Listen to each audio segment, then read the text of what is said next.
What's up, y'all, and welcome back to Wi-Fi Finance, where we cover all things finance. I'm your host, Roger, and in today's video, I want to switch things up a little bit and talk to you about some important tips that can help you improve your financial situation in 2023. Whether you're just starting out or have been on this journey for a while, these tips can help you get right on track toward financial freedom. So if you want to hear my story, successes and flaws, all in one, make sure to watch this video to get ahead of the game.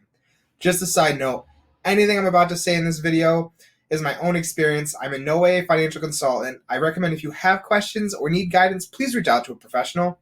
With that being said, before we get started, you know what to do. Smash that like button and subscribe so you don't miss a thing. Without further ado, let's get on into it.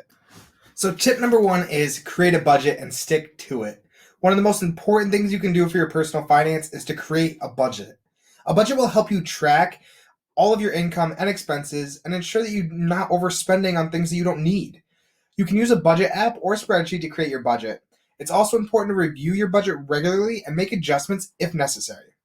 Another great way I track my expenses, and I also get a little bit of extra income from this, is using apps. One of my favorite apps to use is Fetch. I'm not sponsored, I just really like the app. I've talked about it in my other videos, but it pays you to scan your receipts and it gives you points, and then you can redeem those points for gift cards. It's a super nice way to not do a lot and get some free cash. If you use my link down below, you can get up to 2,000 free points just for signing up. Tip number two is reduce your expenses. Reducing your expenses is another important aspect of personal finance. Look for ways to cut back on spending, such as eating out less, canceling subscriptions, or services you don't use, or shopping around for better deals on utilities and insurance. Every little bit counts, and you can help save more money each month. Tip three is build an emergency fund.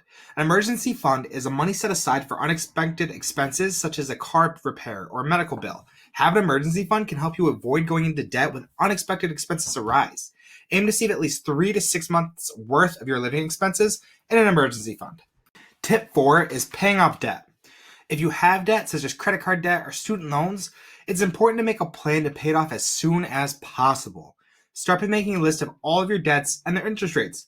Then prioritize paying off the debt with the highest interest rate first, and consider using the snowball method or debt avalanche method to pay off your debt faster.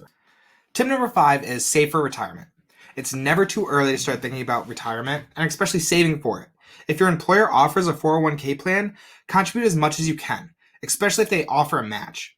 If your employer doesn't offer a retirement plan, consider opening an individual retirement account or an IRA, same thing, or a Roth IRA. The earlier you can start investing for retirement, the more time your money has to grow, and that's all about compound interest. Tip number six would be invest in yourself. Investing in yourself can also have a big impact on your personal finance. Take courses to improve your skills. Learn new ones that can help you earn more money in your career. Read books and listen to podcasts about personal finance. Of course, watch my YouTube videos. And invest to increase your knowledge about finances. Investing in yourself can play a huge role in the long run. My first recommendation, and the one that I wish I read first, was Think and Grow Rich by Napoleon Hill. It gives you a great framework of really everything we're talking about and setting financial goals and things like that. I would next then read The 4-Hour Workweek by Tim Ferriss. That just blew my mind about passive income and how that can really play a factor into it. I would then read Rich Dad, Poor Dad to really just drive home that fact. And Robert has a great idea of how passive income works and how the whole idea of money is just not there anymore. And we're just taught differently about money. And then I would finish up with Dave Ramsey's Complete Guide to Money. And that's just a good overall, like, how do I budget? How do I really understand how to set my priorities in line for my personal finance? And then moving right along to tip number seven, set financial goals. Setting financial goals can help you stay motivated and focused on improving your personal finance. Whether it's saving for a down payment on a house, paying off debt, or saving for a dream vacation, having specific goals in mind can keep you on track and make you feel better financially when you're having to make these tough decisions. It also gives you a game plan on what you're looking forward to in the next 6 to 12 months and just gives you that constant reminder. So to wrap everything up, improving your personal finance takes time and effort, but it's well worth it in the long run.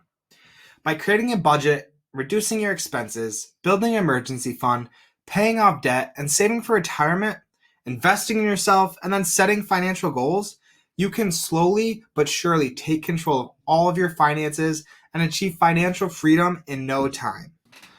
Well, that's all I have for you in this one. Thanks for sticking around, and if you enjoyed this video and want to see more like it, make sure you click that like button and subscribe, and hit the bell for notifications. And as always, if you have any questions or comments, feel free to leave them in the comment section below. And make sure to tell your mom, dad, uncle, aunt, third cousin, really anyone to come check out my channel. Don't forget, we're all in this together. Until next time, have a good one.